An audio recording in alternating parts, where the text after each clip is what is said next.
Merci. La parole est à Alexis Joly.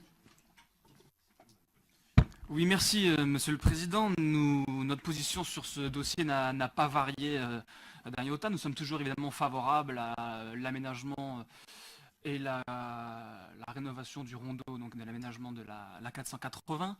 Je suis assez surpris finalement du espèce de consensus que vous voulez nous présenter, comme vient de le faire Monsieur Mongaburu, en présentant un tableau tout à fait magnifique d'une baisse qui serait prouvée de la limitation de vitesse à 70 km/h, alors que une étude, même deux études réalisées, diligentées tout d'abord par la préfecture et réalisées par Egis et Cerema, prouvent totalement l'inverse des arguments qui viennent d'être avancés. C'est-à-dire qu'on entend à l'instant les bénéfices d'une circulation à 70 qui permettrait de réduire l'accidentologie, qui permettrait de réduire la pollution, qui permettrait de réduire les nuisances sonores.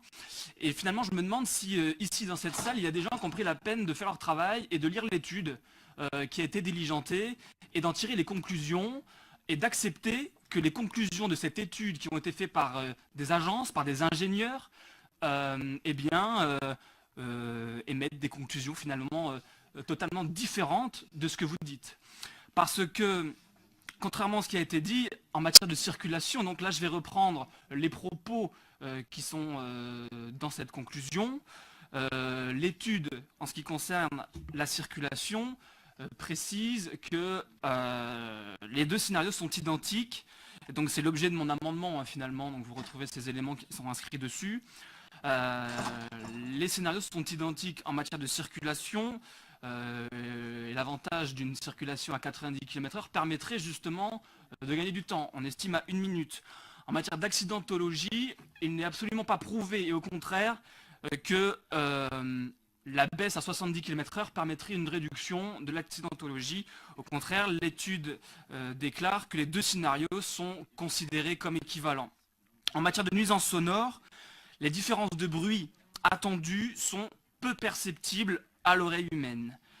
Et en matière de qualité de l'air, le scénario 70 entraînerait une tendance légèrement positive sur les émissions de polluants, mais il serait trop faible donc pour affirmer qu'elle contribuerait à une amélioration significative de la qualité de l'air. Alors, deux visions s'affrontent. Soit on est pragmatique et on prend réellement en compte les conclusions de l'étude, ou alors on agit de manière idéologique, et ça ne fait pas de doute que c'est votre manière d'agir, et l'on décide manu militari de l'abaissement de cette limitation de vitesse par des arguments qui tombent et qui sont totalement contrés par les conclusions de cette étude et qui sont donc des mensonges.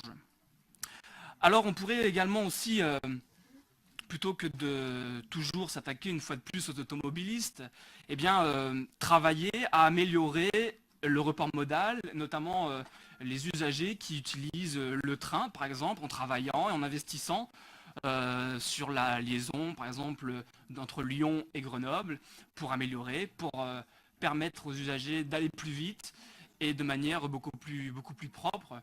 Voilà, donc c'est l'objet de l'amendement que je souhaite déposer aujourd'hui, c'est-à-dire finalement de ne faire que respecter les conclusions de cette étude, diligentée non pas par le Rassemblement national, mais par la préfecture, et donc prendre acte des conclusions de l'étude diligentée et décider de fixer une durée d'expérimentation d'1 an pour un scénario à 90 km/h et d'1 an pour un scénario à 70 km/h après la mise en service de l'aménagement et évidemment dans des conditions normales de circulation. Je vous remercie.